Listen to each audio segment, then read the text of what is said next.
Prize. She's being recognized for her fight for democracy and peaceful transition in the nation. The Norwegian Nobel Committee has praised Machado's courage, saying she represents those who refuse to stay silent in the face of authoritarianism. The Nobel Peace Prize Committee Secretary has said that he has spoken to this year's laureate, María Corina Machado, who told him this is an award to an entire movement. A longtime critic of President Nicolas Maduro, Machado has reportedly faced harassment, persecution, and repeated threats. Forced into hiding, she has continued to coordinate opposition efforts inside of Venezuela. The 56-year-old former lawmaker was barred from running in last year's presidential elections, despite winning the opposition primary, a move condemned by the Western nations. The Nobel Committee said her choice to remain in Venezuela, despite grave risks, is inspiring millions seeking freedom and justice. Let's listen into what Jorgen Vatre Freidnes, chair of the Norwegian Nobel Committee, has said. The Norwegian Nobel Committee has decided to award the Nobel Peace Prize for 2025 to María Corina Machado.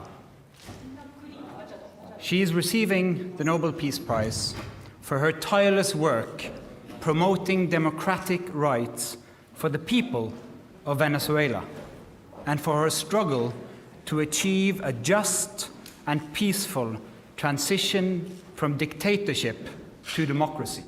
Now for this discussion, we're joined by Ross Feingold. He's a political analyst, joins us live from Taipei.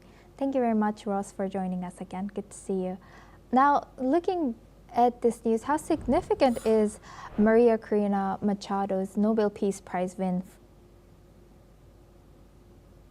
It's a recognition of somebody who's advocated for peaceful means to overthrow an authoritarian regime. There's many precedents for the Nobel Peace Prize to be awarded to people in similar circumstances, but of more immediate significance for the people of Venezuela and whether or not regime change is likely, I think that remains to be seen. It's going to take a greater effort by the international community to bring about regime change in Venezuela. There's been so much talk in recent days about what U.S. policy is going to be going forward and whether the U.S. will more actively intervene to bring about change in Venezuela. And of course, Venezuela has its supporters, most notably Russia and China. So this will bring more attention to the situation in Venezuela, but by itself, it's not going to change the situation. And what impact could Machado's recognition have on, or what do you think about international support for her opposition party and efforts to challenge a current regime? Frankly, international concern about the situation in Venezuela has existed for many years. It might grow. Again, that's really subject to what the Trump administration really plans to do and how much pressure the Trump administration plans to put on other countries to join any efforts that the U.S. Launches subsequently with regard to changing the regime in Venezuela. But again, Venezuela still has its international supporters. And clearly Maduro and his cronies are digging in for a fight. It doesn't appear that they're willing to give up power peacefully, at least not at the moment.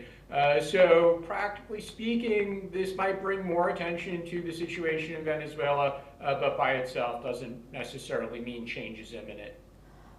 And one more prominent figure who wanted this award is, of course, President Trump.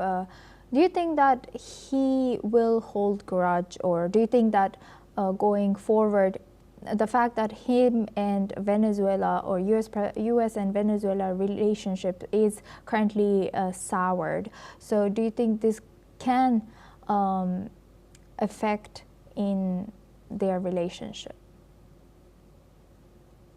The nominations for this year's Nobel Prize closed at the end of January, only days into President Trump's second term. So it was always very unrealistic that he would win the award for this year. But frankly, he's a legitimate candidate to win the award this year. He likes to talk about the number of conflicts that he's been involved in intermediating and bringing about ceasefires or peace agreements, and there's some truth to that. And we have the recent news with Gaza, and there's still the potential for President Trump to bring about the end to the war between Ukraine and Russia. So he'll definitely be a competitive candidate for next year's Nobel Peace Prize, no matter what he says in the coming days about the winner of this year's award. As far as what it means for his views towards Venezuela, again, I would say U.S. has been looking at this very closely in recent days. President Trump is clearly having discussions with his top foreign policy and national defense advisors about Venezuela. The fact that a Venezuelan has won the Nobel Peace Prize is probably irrelevant to President Trump's decision making. Thank you, Ross, for sharing that insight. Please stay with us as we come back to you for our next story.